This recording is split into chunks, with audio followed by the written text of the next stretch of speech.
Olá, pessoal.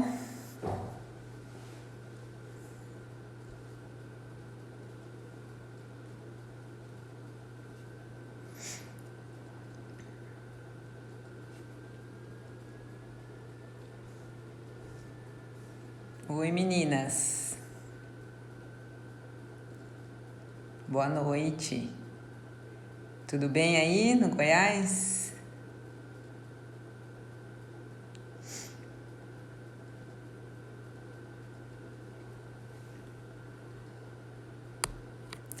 Estão me escutando bem? O som tá bom? A imagem tá boa? Oi, Valéria. Saudades de você, Valéria. Dos nossos papos. Tudo bem com vocês? Hoje nós vamos falar sobre estresse e nosso eixo hormonal e o manejo do estresse. Vou dar só mais um tempinho para ver se a turminha entra aí. Oi, Bordon. Como é que você tá? Oi, Rose. Gente, que maravilha, né? Que é poder fazer live com amigas de faculdade prestigiando a gente. É muito bom. Oi, Val, vai me ligar? Beleza, fico feliz. Fique à vontade, quando você quiser, tá? Bom, hoje a gente vai falar então de um assunto aí que tem uma abordagem muito ampla e daria pra gente ficar muito tempo conversando sobre isso, né? Mas eu tive que fazer uma síntese e a gente vai focar a live de hoje do lado do eixo hormonal do estresse, que é mais complexo, que a coisa é mais enrolada, né? Que é um assunto um pouco mais específico também, mas que eu quis trazer para vocês. Oi, Diego, oi, Débora, oi, Maísa. Eu quis trazer para vocês esse assunto porque está muito recorrente a questão do estresse no momento pandemia, mas está muito recorrente a questão de solicitação de exames, o que pedir, por que fazer a solicitação dos exames para os pacientes, principalmente da nossa área nutricional. E quem é nutri e que está me acompanhando aqui sabe que muitas vezes os convênios não cobrem a nossa solicitação de exames e a gente fica aquém, né? A gente às vezes não consegue ter um médico por perto para poder fazer esse tipo de parceria, e o que seria muito bom até para a interpretação dos exames em si.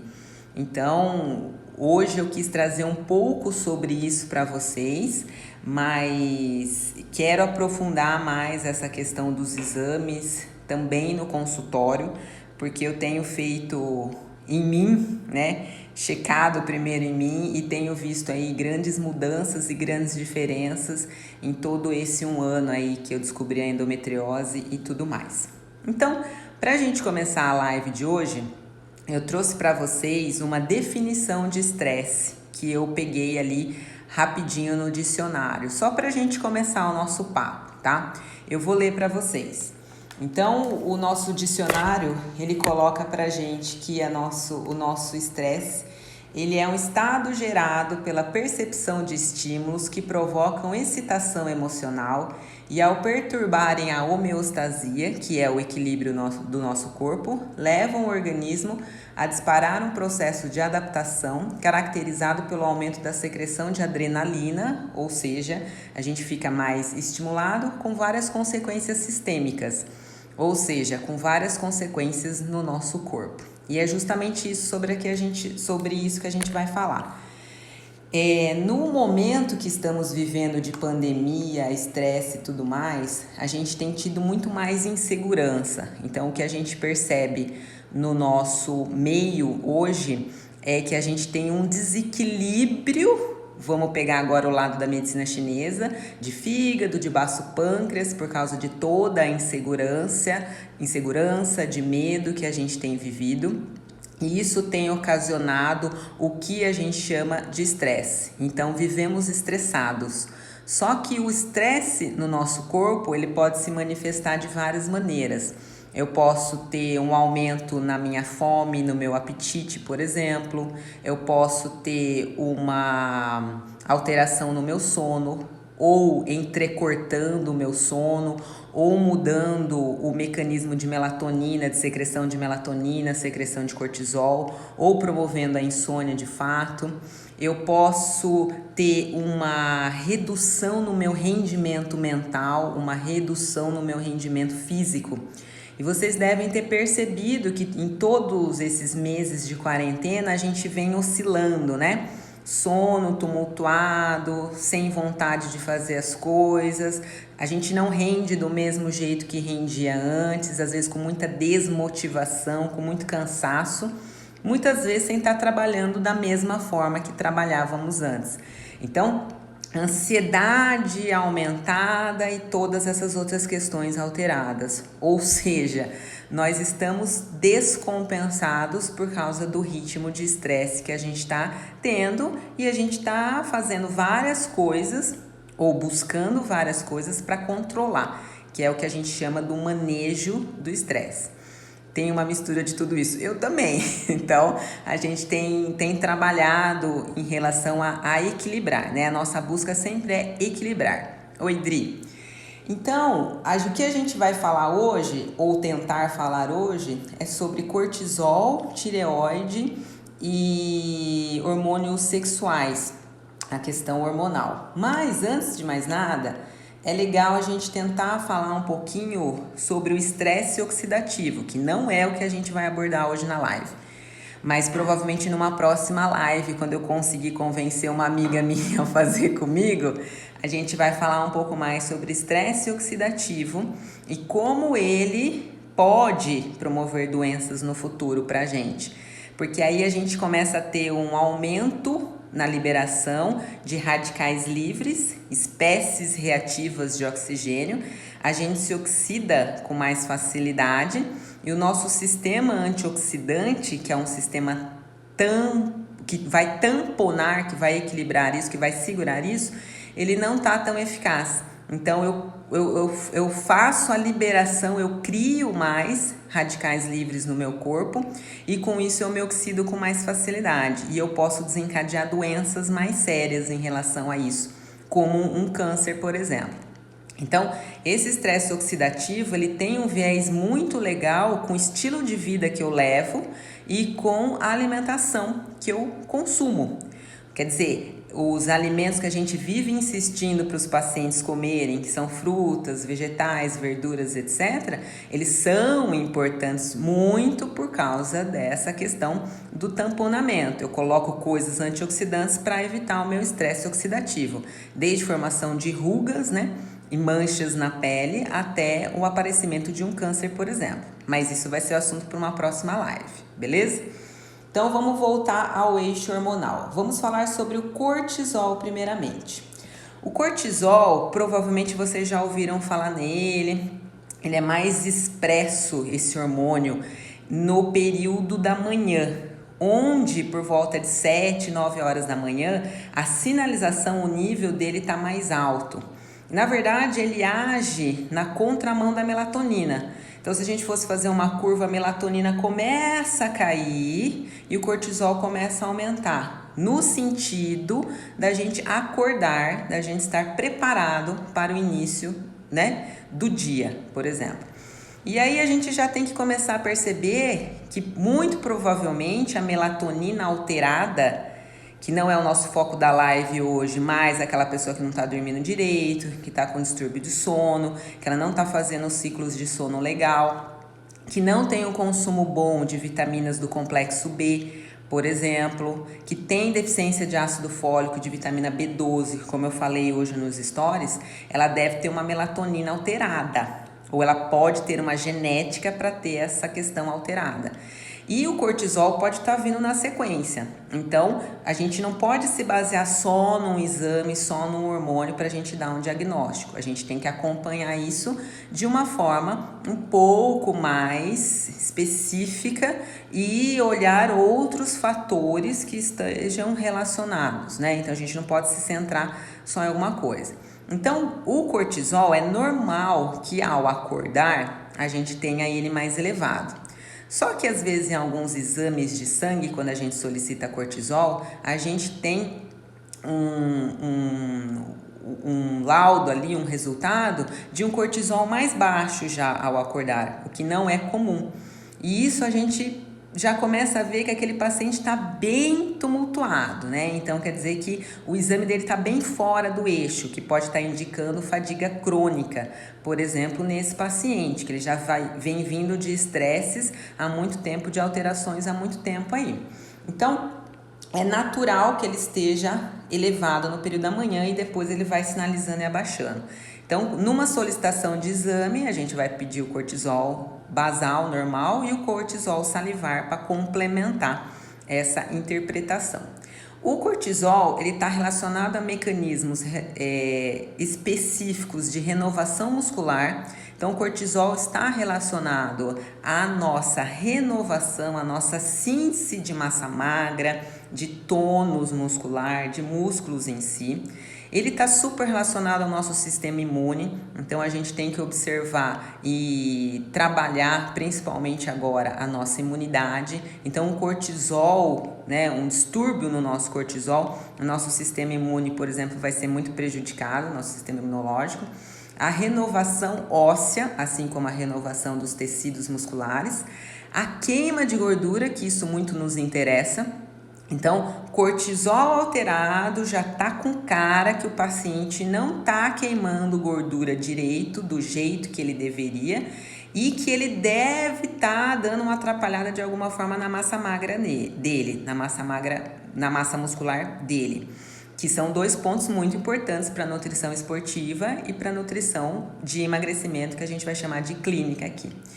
E o fígado, o cortisol, ele age ali normalmente favorecendo uma produção de açúcar, uma gliconeogênese.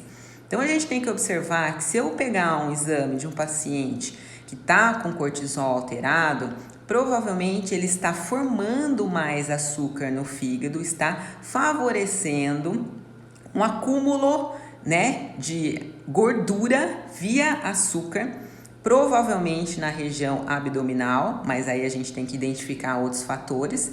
Ele deve estar perdendo massa magra, ou você está trabalhando uma dieta para ele, mas ele não está ganhando massa magra o suficiente e ele está com uma dificuldade de perda de gordura. Então você vê que o mecanismo começa a complicar demais.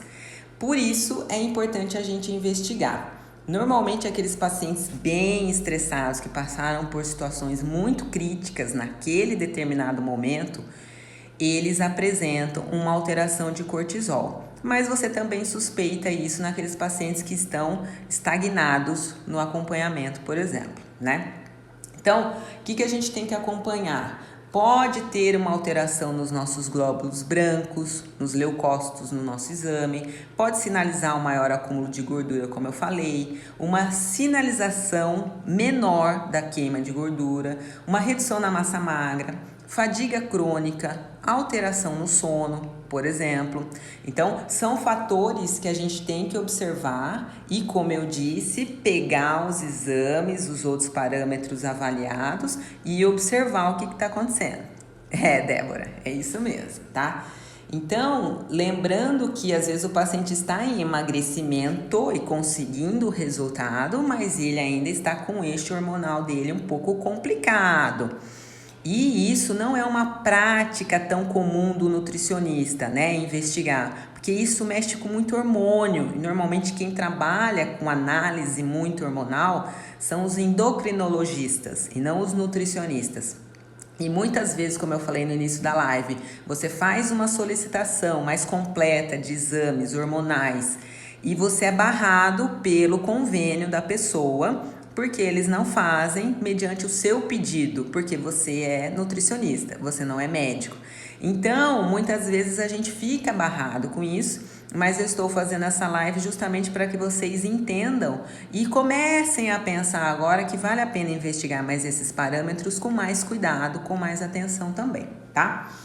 E tem um fator que eu queria colocar aqui que é muito legal, que eu participei de um congresso agora na semana retrasada de nutrição esportiva, e eles mostraram alguns estudos pra gente de pessoas que estavam treinando muito intenso, que é uma realidade de consultório, e o cortisol estava bem alto, então a expressão do cortisol aumenta muito após a sessão de atividade física intensa e depois ele volta ao normal. Então, o treino também altera a nossa sinalização de cortisol.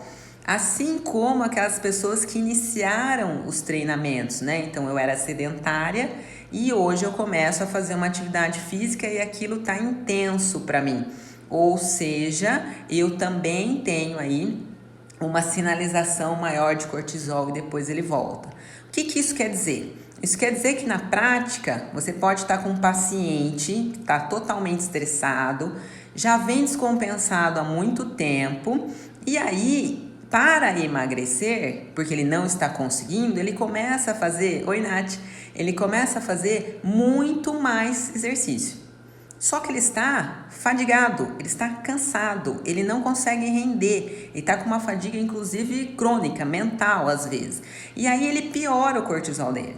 Então, já teve casos no meu consultório e com certeza das outras nutris que estão aqui, que você tem que pedir para o paciente reduzir a carga de treino, para ele poder descansar, para ele regular o sono dele, para ele entrar no eixo hormonal equilibrado, justamente para que ele possa, como se eu fosse dar um passo para trás, mas eu não estou regredindo, na verdade eu estou evoluindo, porque eu estou entendendo o meu corpo naquele momento, ok? Então não pensem que fazer mais é melhor. Às vezes naquele momento, naquela determinada situação, aquilo não vai te ajudar, vai piorar. Eu já vi paciente treinando pra caramba e não tendo resultado nenhum. E eu falei ao paciente, vamos parar de treinar que não tá dando certo.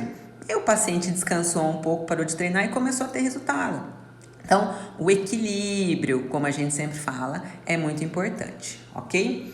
Então, fica a dica em relação ao cortisol para a gente pensar juntos, quando vocês estiverem conversando com o Nutri ou com outros médicos, se possível, o seu endocrinologista, que você veja essa questão do cortisol, que você veja, se possível, a questão da melatonina, que você converse sobre o seu sono, para que a gente possa modular melhor essa situação, ok? Agora a gente vai para a tireoide. Então, o nosso hormônio tireoidiano, ele tem funções bem abrangentes no nosso corpo. Por isso que quando a gente desregula a tireoide, né, tendo hipotireoidismo, que é a tireoide funcionando devagar, lenta, ou quando eu tenho hipertireoidismo, que eu acelero muito o funcionamento do meu corpo, eu tenho distúrbios. Na verdade, eu posso ter distúrbios ou situações muito graves em relação ao meu organismo. Eu posso ter uma descompensação cardiovascular. Por exemplo, eu posso ter um piripaque cardiovascular se eu tiver com uma tireoide altamente descompensada, como não é tão raro a gente ver no consultório e a pessoa às vezes faz muito tempo que não faz exame e deixa a coisa passar. Então, a tireoide está relacionada com a contração do músculo cardíaco, por isso alguns problemas cardiovasculares, se ela estiver alterada, com a motilidade intestinal, ou seja, com o nosso funcionamento do nosso intestino, com o nosso peristaltismo. Um hipertireoidismo acelera normalmente o funcionamento do intestino e o hipo retarda o funcionamento do intestino. A eritropoiese, que é a formação de glóbulos vermelhos, hemácias no nosso corpo, ele está relacionado ao turnover, né, que é a renovação de osso, renovação de proteína no nosso corpo, renovação de hormônios, por exemplo, tá? E a degradação do colesterol. Então, a gente também tem uma reação aí com o colesterol quando tem uma alteração na tireoide. Então, lembrem-se que às vezes o exame descompensa lá e você não consegue entender por que aquele exame descompensou do colesterol se você come muito bem. Às vezes porque a sua tireoide descompensou e puxou junto essa alteração. Então, o que a gente tem que observar é que, como são várias funções, nós temos que estar atento a todas essas funções. E o mecanismo é mais ou menos assim. Mesmo que a gente aqui não tenha tido isso nas nossas aulas, né? A gente tem o TRH, que é tipo o nosso chefe do hormônio da tireoide, que está lá no nosso hipotálamo. E ele manda mensagem de regular, de sinalizar se precisa ou não secretar TSH, que é o cabeça que vai mandar a informação para o T4 e o T3. Então, TRH, o TSH, o T4 e o T3. Nós fazemos nos exames a avaliação do TSH, do T4 e do T3.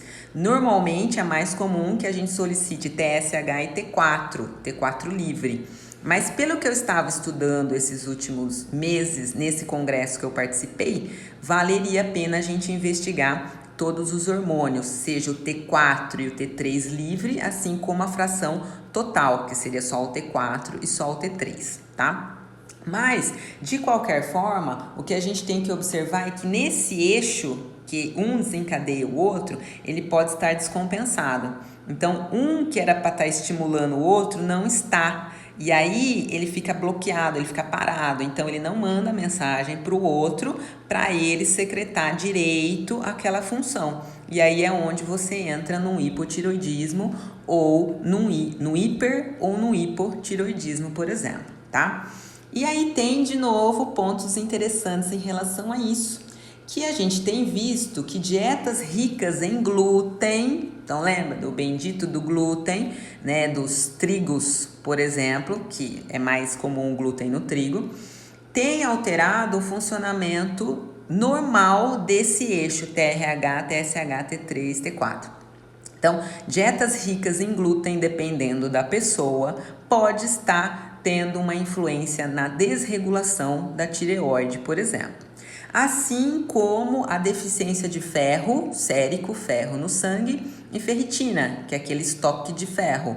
Hoje eu mostrei para vocês lá os meus exames no Stories. Então, ferritina mais alta, ferro um pouco mais alto, sinaliza que a coisa está funcionando.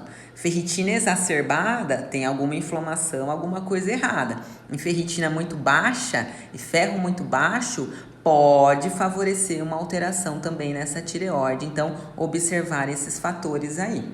E o que a gente tem que observar também é que nós temos, no geral, dietas muito restritivas para emagrecimento. E isso é tão comum no meio nutricional, assim como com outros profissionais que prescrevem dietas, mas não são nutricionistas, onde para emagrecer é entendido que você tem que comer cada vez menos e restringir cada vez mais coisas. Esse tipo de dieta desregula a tireoide também, porque vem como estresse. Então você já não tá legal, você já tá todo conturbado metabolicamente falando. E aí você entra com uma intervenção altamente drástica e aí você desregula mais ainda, ou você dá mais chance para desregular a sua tireoide. Então percebam que quando você consulta um nutricionista com um foco mais comportamental, além de você estar trabalhando a sua mente junto com o processo, para que você faça a mudança necessária de vida, né? Ou seja, para que você entenda onde você exagera, onde você sabota, em que você precisa melhorar e trabalhar. Ao mesmo tempo, nós estamos controlando outros hormônios sinalizadores, muito diferente de certas condutas que a gente vê que só importa o resultado. Então pensem nisso. Não é o resultado que perdeu 20 quilos em um mês que interessa. O resultado é para o resto da sua vida. Se você emagrecer 20 quilos em um mês, mas tiver uma descompensação tireoidiana que você vai levar para o resto da vida, valeu a pena? Para que depois você desregule todo o seu corpo novamente. Então lembrem-se, o foco nunca é o emagrecimento por si só. O foco sempre é a reeducação nos pontos que você escorrega. E se você se reeduca verdadeiramente, você não escorrega mais ou escorrega menos, fica mais consciente e a coisa flui. Esse é o nosso foco no nosso acompanhamento, perfeito? E aí, para a gente fechar a questão hormonal e para a gente falar nas condutas do manejo, né, do estresse daqui a pouco, nós vamos pincelar um pouquinho sobre os hormônios sexuais, porque esse assunto de hormônio sexual dá pano para manga.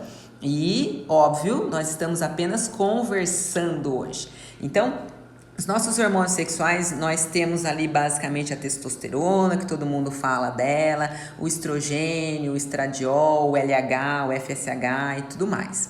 Mas o que eu quero colocar hoje é que, de modo geral, os hormônios sexuais, eles são dependentes de colesterol para eles também terem um bom funcionamento e um bom transporte no nosso corpo.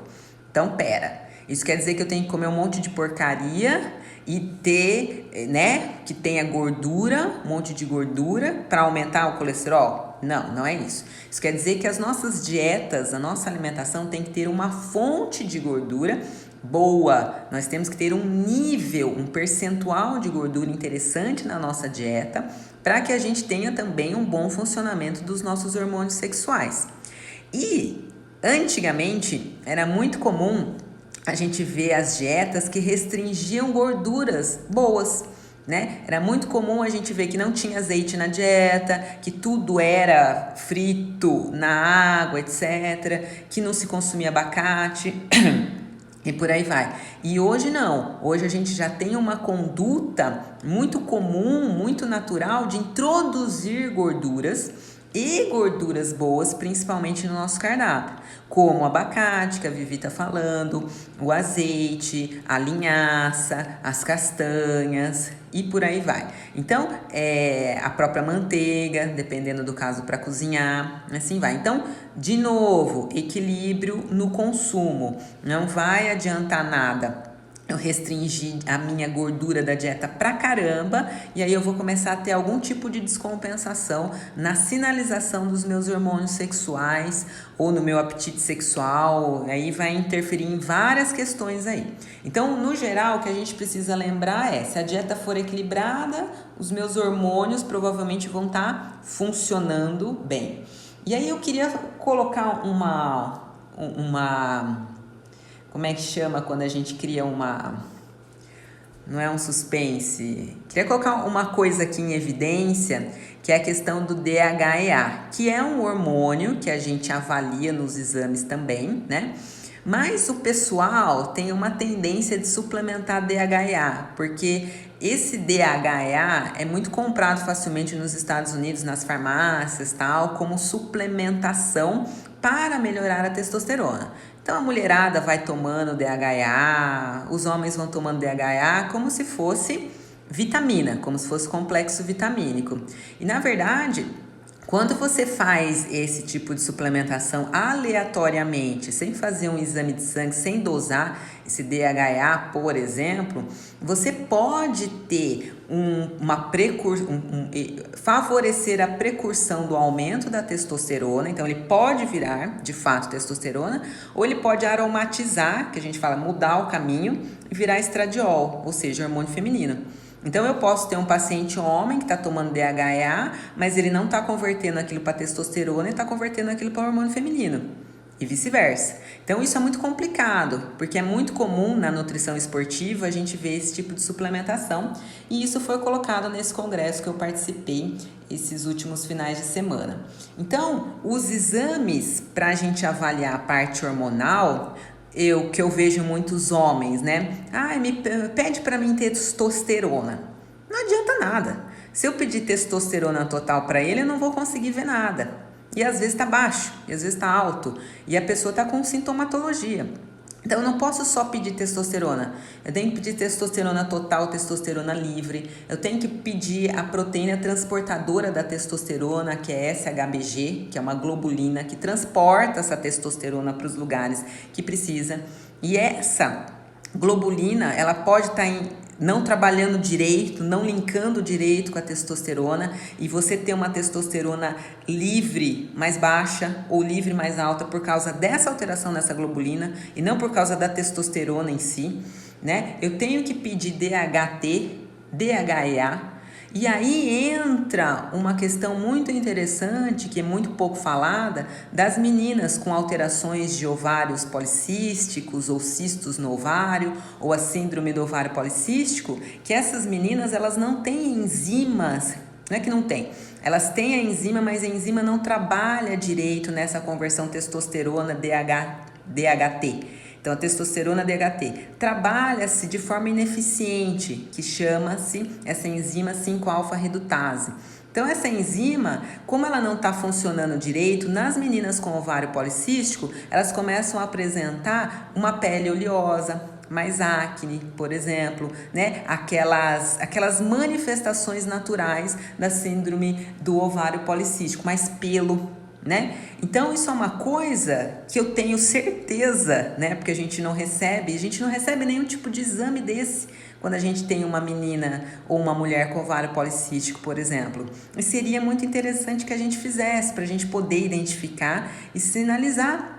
Existem fitoterápicos que trabalham na modulação do funcionamento dessa enzima. Olha que interessante, assim como medicamentos. Então, você consegue trabalhar de uma maneira mais natural ou não, dependendo do caso, tá? Então, fiquem espertos com essa questão dos exames hormonais sexuais. FSH, LH, DHT, DHEA, SHBG, que é a globulina, testosterona livre, testosterona total, prolactina, estradiol, estrogênio, porque você às vezes faz uma solicitação de 2 exames e aí você não consegue, parece que está tudo bem, mas o paciente está com sintomatologia e você não consegue resolver esse problema ou o problema desse paciente. E agora, para a gente fazer o fechamento da nossa live, nós vamos falar um pouquinho sobre o manejo do estresse. Então, a gente falou que tem a questão do cortisol, que atrapalha aí a nossa vida em relação à massa magra e massa gorda, a tireoide, que controla vários fatores, principalmente a nossa parte cardiovascular, né, que é importante aí, e o nosso metabolismo também, e a parte sexual, que quando tá tudo muito alterado, lembrem-se que tudo é um eixo, tudo é uma engrenagem. Então, se um eixo sai da órbita que deveria, vai interferindo nos outros fatores. E muitas vezes a gente não faz os exames específicos, a gente não observa, mas a gente tá sempre cansado, tá sempre com problema, tá sempre irritado, tá sempre com sintomas que não nos trazem, que não tá melhorando a nossa qualidade de vida. Mas muitas vezes a gente também não tá indo atrás para resolver esse problema.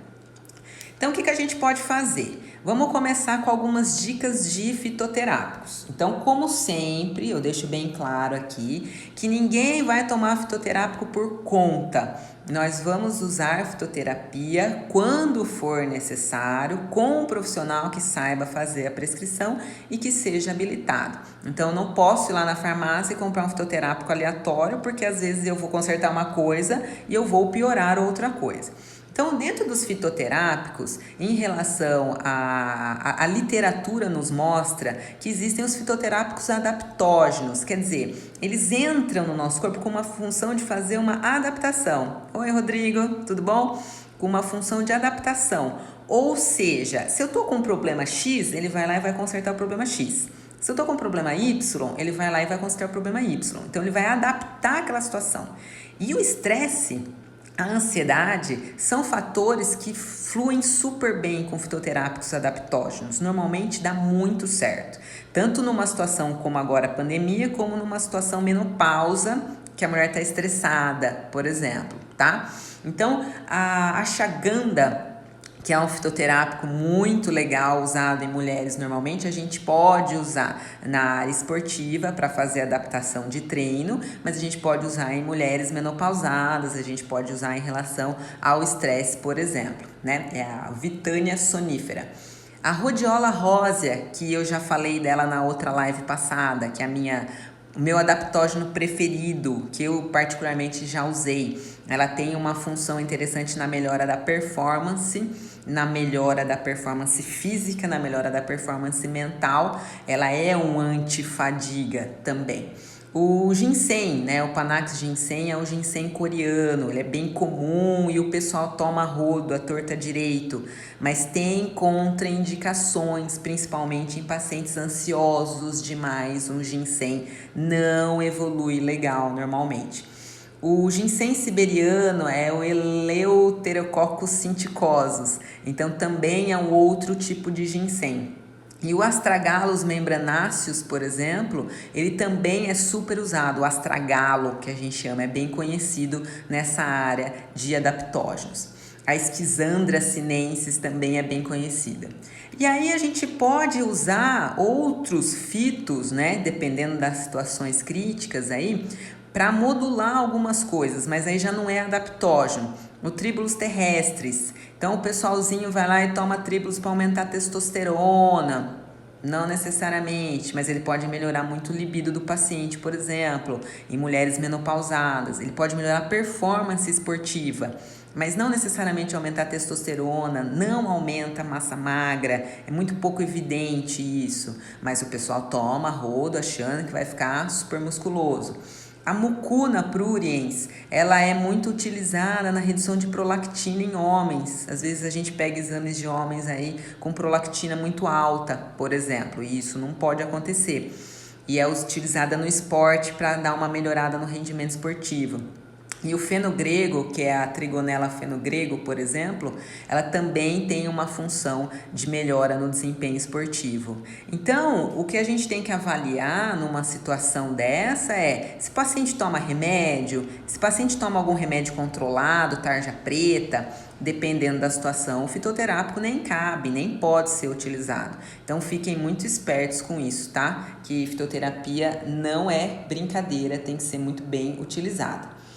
Agora vamos pensar em mecanismos mais básicos, né? Por exemplo, eu não vou usar fitoterápico porque eu não tenho nutri, eu não sei usar, eu não tenho segurança.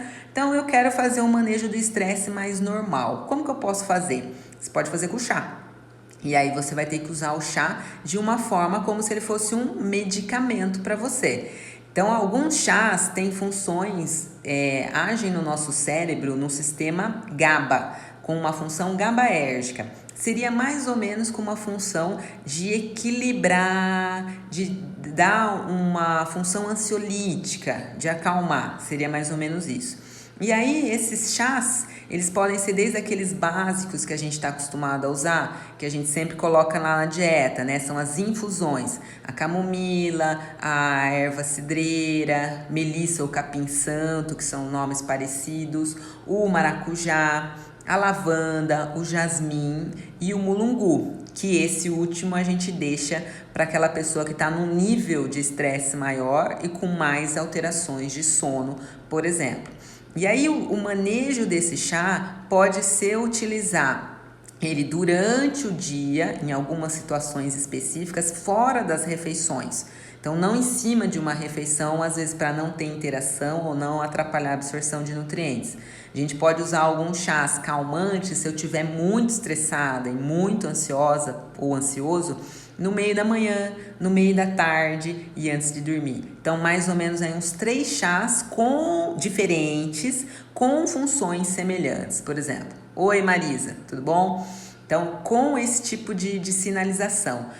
Não é para ficar tomando, pelo amor de Deus, 1 litro de chá do mesmo chá no dia, né? Ou você vai estar dando um excesso, às vezes, de ativo, dependendo de como você fez o chá, ou você não vai nem estar dando efeito mais nenhum, porque você fez o chá 5 horas da manhã e está tomando 10 horas da noite. Então, lembre-se que a função correta do chá é você fazer a infusão naquele momento e tomar ele ali na sequência. Isso é o ideal. Só que nem sempre dá para fazer o ideal, a gente faz o que dá. Então, às vezes, a gente negocia que o paciente toma esse chá 1 ou 2 vezes no dia, ele já feito antes. Mas se você tiver tempo, você está na sua casa de quarentena, faça o chá no momento que você vai sentir essa melhora. E vamos falar dos alimentos, né, que ajudam a gente a manejar melhor o estresse. Não só controlam isso, tá? Mas fazem um manejo do estresse mais interessante, assim como da ansiedade. Então, Então, quem é meu paciente sabe que eu sempre quero que ele coma abacate. Claro que não é toda hora, todo momento do ano que a gente vai ter disponível, mas o abacate é um dos alimentos que faz um controle de estresse, porque ele trabalha com uma sinalização para reduzir cortisol no nosso corpo.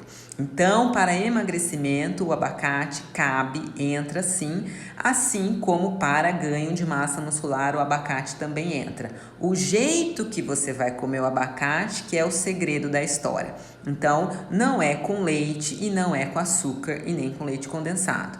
É o abacate da melhor maneira possível, né? O mais natural possível, ou associado com o cacau, ou associado com o mel, ou associado com óleo de coco, como a minha receita que eu sempre passo para os pacientes, que já ajuda na TPM também, ou na forma salgada, numa versão low carb, num tipo de dieta mais baixo carbo, que você pode substituir ele pelo carboidrato da refeição, dependendo do caso e do paciente. Banana. Né? Então a banana tem ali o nosso triptofano que vai melhorar a sinalização de serotonina no nosso cérebro. A aveia, a cúrcuma, o açafrão, que é super anti-inflamatório. O açafrão, eu vou tentar ver se eu trago um slide para vocês numa próxima vez. Ele sinaliza várias questões, ele tem ação em tudo quanto é canto, em tudo quanto é mecanismo do nosso corpo. Então, só que a biodisponibilidade dele é muito baixa, então a gente às vezes tem que associar ele com outro alimento, mas é muito bom para processos inflamatórios e vai ter uma sinalização no nosso estresse aí. De modo geral, cereais integrais, grãos, feijões, por exemplo, né? A questão das vitaminas do complexo B. Então, atenção, como a gente falou, na vitamina B12, atenção na vitamina B9, que é o ácido fólico, por exemplo. A Silvia tá falando que coloca açafrão em tudo. Pode pôr, só que o ideal para você não vai dar muito certo, mas o ideal seria a gente colocar uma pimentinha negra junto para poder fazer uma melhor absorção aí, tá? Então, as vitaminas do complexo B, elas melhoram muito o nosso sistema nervoso central e estão relacionados aí a mecanismos que podem melhorar a nossa melatonina, que automaticamente pode regular o nosso cortisol, eu diria por efeito cascata, tá bom? Tenho em casa quase tudo isso. Ótimo, então consuma, por favor, tá? Qualquer banana tem triptofano? Sim, qualquer banana tem triptofano. O que vocês têm que acompanhar é que tem banana que prende intestino, tem banana que dá mais azia, tem banana que tem mais carboidrato. Então, normalmente eu uso mais aqui a banana prata porque é mais mediana nessa situação toda. Não prende, não tem tanto carboidrato, não tem um nível tão grande de açúcar, não traz azia quando o paciente come, por exemplo, tá? Chocolate, então chocolate amargo, né? Não chocolate ao leite, chocolate amargo. Convençam-se, façam uma reprogramação mental para começar a comer, quando for comer, chocolate 70%, 80%, 90%. É esse chocolate que você vai ter efeito, por causa do cacau, não por causa do chocolate em si.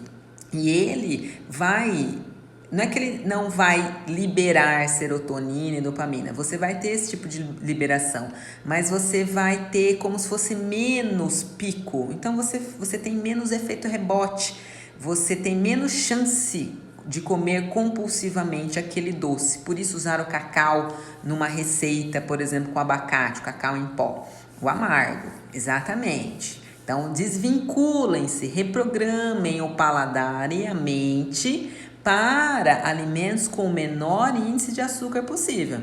Porque se eu estou comendo alimentos com muito açúcar e que sinalizam no meu paladar muito doce, provavelmente, além dos picos glicêmicos que eu vou ter como se fosse picos aí de prazer, de serotonina, onde eu fico favorecendo o nervosismo, a irritabilidade, a TPM e tudo mais. Então é onde vocês têm que trabalhar esse processo. É possível você deixar de ser uma formiguinha comendo menos açúcar, ok? É possível. Vários pacientes já abriram mão daqueles doces saborosíssimos, muito doces, e hoje comem doces um pouco menos doces e ficam felizes e satisfeitos. Tudo é o paladar que a gente vai modulando, tá? Então, e as castanhas e as sementes. Vamos focar na semente de abóbora, que eu sempre gosto de trabalhar nas dietas de modo geral, tá? Principalmente para mulherada, abóbora em si. E as castanhas, que elas podem ter um nível interessante de vitaminas, E, de selênio, de ômega 3, dependendo do caso ômega 6, mas o nosso foco seria mais o ômega 3, no sentido de trazer a gordura boa, mas de trazer nutrientes que também modulam a nossa vontade de comer doce, como o cromo, como o selênio, por exemplo. Pode ser que o paciente esteja com deficiência de cromo e fique louco para querer comer doce. Pode ser, não quer dizer que seja só isso, tá bom? Então, eu posso falar, Valéria, que eu nunca... Eu era de comer o chocolate branco, né? Só para você ter uma ideia. Mas nem chocolate ao leite eu comia o chocolate branco, né? E hoje eu como um quadradinho. Quando eu como, né? Porque eu não posso estar comendo isso com frequência. Um quadradinho do chocolate amargo, 70%, que eu não vou falar a marca aqui, mas depois se quiser você me pergunta. E eu fico feliz.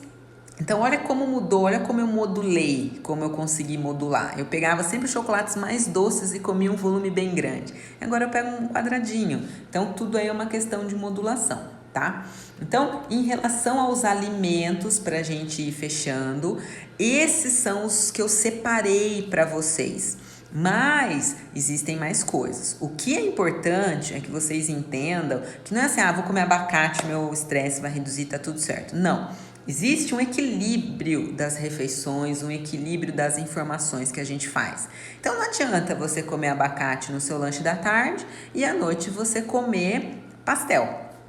Não adiantou nada, né? Não é que não adiantou, houve uma desregulação ali. Então, lembrem-se que a gente tem que trabalhar o conjunto da obra. Só que muitas vezes a gente tem a dificuldade de fazer tudo ao mesmo tempo. E não tem problema. Faça por partes. Se você tem dificuldade de seguir o cardápio todo ele, café certo, merenda certa, almoço certo, etc e tal, vai por etapa. Faz o que é mais fácil primeiro. O almoço e o café e a merenda da manhã eu consigo fazer numa boa, só que chega tarde e o jantar eu enrosco. Então, o meio do dia já está feito. Esquece o meio do dia. Agora, foca no que você vai melhorar da tarde para o jantar. Não precisa pensar em melhorar as 2 refeições agora. Melhora uma só. Então, legal, eu vou melhorar meu lanche da tarde porque eu acho que é mais fácil. O jantar eu vou deixar ele por enquanto, não vou me empenhar tanto. Tudo bem, faça por etapas, você já vai ver uma melhora. E em cima dessa melhora, você vai começar a ter resultados. Tendo resultados, você se motiva, tendo benefícios, vendo isso no seu corpo, você consegue melhorar. Agora, se você fala assim, nossa, tem que mexer um monte de coisa eu tenho que fazer, aí não vai dar certo, porque na sua cabeça aquilo pode ser tão complicado, tão difícil que você não vai fazer, certo? Então, fica uma dica aí. E pra gente finalizar, como eu sempre trabalho com isso, desde a primeira live a gente tá falando, né? Eu trouxe a Cláudia aqui da Yoga. Então, nós vamos fechar essa live falando que o manejo do estresse não é só dietético, não é só fazer exame e controlar o exame. O manejo do estresse, ele é multifatorial, ele é complexo.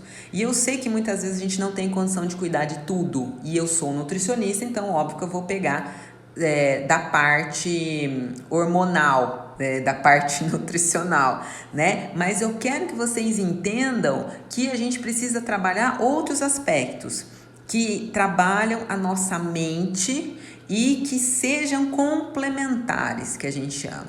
Então, você pode ser uma pessoa que está altamente estressada e ansiosa, mas você foi no Nutri, só que você não está conseguindo seguir o cardápio. Ok, isso é muito comum, isso é muito normal. Só que aí você começa a identificar com os papos com o seu nutricionista que o seu problema é um pouco mais embaixo, que você está precisando mudar um pouco a sua cabeça. Aí você começa a fazer uma terapia com um psicólogo, por exemplo. Aí muita coisa começa a fluir e você começa a desenvolver de uma maneira mais positiva. Só que aí você descobre que existe, por exemplo, uma metodologia complementar que você pode se acalmar toda vez que você faz uma sessão. Por exemplo, a acupuntura. E aí, então, você tá indo no Nutri, você tá indo no psicólogo, e você começa a ir no acupunturista. Dentro do ideal, dentro do possível. E você se sente super bem depois de toda a sessão e aquela semana foi super melhor. Aí você fala, não posso deixar de fazer acupuntura porque tá me ajudando na minha dieta, tá me ajudando na minha terapia. E aí você vai se interessando por isso e descobre, por exemplo, que respirar te faz bem. Que quando você tá quietinho com você, respirando, prestando atenção na sua respiração, você se acalma sozinho, sem precisar tomar, às vezes, aquele remédio que você estava tomando lá. E aí você descobre um outro ponto. Aí você fala assim, eu vou mais atrás disso, eu acho que eu vou fazer uma yoga, eu acho que eu vou meditar, ou vou pegar um aplicativo, sei lá o quê. E aí você começa a se aventurar mais nesse caminho do bem, o caminho que você não vive na dependência do remédio, embora às vezes a gente precise do remédio. Às vezes a gente tem que ter um tratamento mais específico, mas às vezes a gente não precisa. Às vezes a gente não foi atrás de outras alternativas, por exemplo, né, que são super saudáveis. Então comecem a observar, dentro de um acompanhamento de um projeto, se você ficar só focado num item, muito provavelmente você não vai evoluir tão bem. E você está aqui nesse momento para evoluir, não para ficar igual e não para regredir. Então, brevemente, para a gente poder fazer o fechamento dessa live, eu separei aqui, ó, acupuntura, moxa, que é muito utilizado na acupuntura para esquentar os pontos e melhorar ali alguma coisa, alguma dor que você tenha, a meditação, a yoga, os florais, então terapeutas florais, atenção, você pode buscar um terapeuta floral que trabalhe com floral, que seja específico, ele vai fazer uma análise de você e vai te prescrever os florais, que é pela essência das flores, por exemplo, pode ser interessante. Eu uso floral e vejo muita melhora em muita coisa, mas cada um é cada um. O importante é que, de fato, ele funciona. A questão é observar que momento da vida você usou ele. Os florais quânticos, que é outra metodologia que eu uso especificamente para o meu ovário. O Tai Chi Chuan, então o Tai Chi também é uma conduta, vamos falar assim, né, que mistura um pouco aí de artes marciais com uma mistura de yoga, mas não é a mesma coisa, que faz você se concentrar bastante naquele momento que você está praticando e você tem um relaxamento muito interessante. Isso é manejo do estresse. Então você come bem, você está fazendo uma acupuntura, você começou uma aula online de Tai Chi Chuan, você está fazendo os óleos essenciais. Muito bem, Dri, esqueci de colocar aqui no meu apontamento. Óleo essencial de lavanda, incenso de lavanda, por exemplo, né? Então são algumas possibilidades que podem ajudar bastante, tá?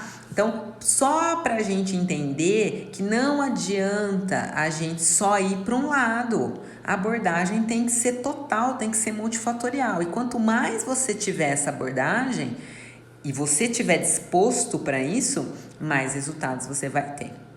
Tá bom? Então, espero que tenha sido positivo, produtivo essa live hoje. Ela foi uma live mais técnica, né? Mas eu quis deixar aqui bem em evidência, porque de uns tempos para cá eu tenho estudado muito mais por conta algumas coisas, visto que a gente às vezes negligencia muitas coisas, né? Pra gente, pelos pacientes, a gente precisa investigar mais as coisas aí para que as coisas se resolvam da melhor maneira possível quando a gente está com alguma doença e quando a gente está com algum problema de saúde de verdade, tá bom? Ah, vocês gostaram? Obrigada, gente. Então, eu vou me despedindo. Se vocês quiserem deixar uma perguntinha, alguma coisa aí, nós temos aí mais ou menos uns 4 minutos. Senão, eu vou indo. Eu não marquei nada, mas a gente vai ter uma live aí sobre suplementação mais pra frente, tá? Acho que daqui uns 15 dias eu preciso ver a agenda, como é que vai estar aí. Mas aí a turminha da Maromba que me acompanha aí, a gente vai falar de whey, de creatina, de glutamina, BCAA, os suplementos aí que o povo usa indiscriminadamente ou que usam sem saber por que tá usando, né? Eu me saboto. Então, gente, a autossabotagem é um padrão, né? A gente tem que identificar e cortar. porque senão a gente vai continuar nisso a vida inteira. É a mesma coisa das crenças limitantes. E eu trabalho isso com o meu psicólogo. Acho que o meu psicólogo não entrou aí na live hoje. Mas é legal isso, porque a gente tem eu tenho muita crença limitante, né? Que eu não consigo, que isso, que aquilo, que não sei o quê. E aí a hora que a gente começa a trabalhar essas crenças, fala, meu, nada a ver, né? Eu tenho outras possibilidades. Então, vamos começar a pensar nessas autossabotagens. Vocês devem saber que eu trabalho com coaching de emagrecimento. E o coaching de emagrecimento, ele faz você identificar melhor as suas autossabotagens. Você acaba se conhecendo um pouco mais, mas isso não é uma terapia. Mas por uma ação de ferramentas mais específicas, você vê onde você se sabota e quais são os seus pontos fracos. E aí você fala, beleza, eu tenho que mudar isso aqui. Agora, você ter que mudar é uma coisa, você querer mudar é outra etapa.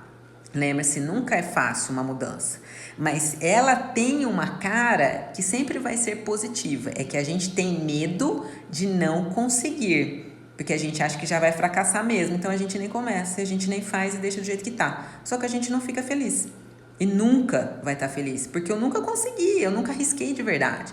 Então eu tenho que botar minha cara e falar assim, eu vou fazer, vou com medo mesmo e vamos ver como é que vai ser. E pode ter certeza que quando você conclui essa fase, sempre é melhor. Mas você não tem a previsão do futuro para saber isso, né? Então você se sabota, porque você acha que vai ser horrível, mas não vai ser horrível. Sempre é melhor. Pode ver que toda mudança que acontece na sua vida é para melhor. E se acontecer uma coisa ruim, você cresceu muito com ela e ela te desenvolveu bastante. Esse é o momento que a gente está de vida, né? Esse é o momento que eu venho passando também, tá bom? Então, muito obrigada pela participação de vocês. Valéria, fiquei muito feliz de você ter entrado hoje, tá? E, gente, todo mundo que tá prestigiando as minhas lives, que comenta, que me manda mensagens depois que gostou, etc. Eu fico realmente muito feliz porque eu tô fazendo essas lives para vocês. Então, se vocês puderem mandar o convite para os amigos, para a família, para as pessoas que vocês estão vendo que não estão fazendo as coisas legais, que estão comendo, que não tá legal, que a quarentena tá complicando, mandem. É óbvio, eu sou nutricionista, eu vivo e trabalho disso, mas eu estou fazendo isso para vocês, para motivar vocês nesse momento, tá bom? Então, eu super agradeço a participação e nós em breve estaremos juntos falando sobre suplementação, tá bom? Um beijo, fiquem com Deus, cuidem-se e lembrem-se, manejo do estresse é multifatorial. Não é só alimentação, não é só o fitoterápico, tem muita coisa envolvida aí, tá bom? Beijo para vocês.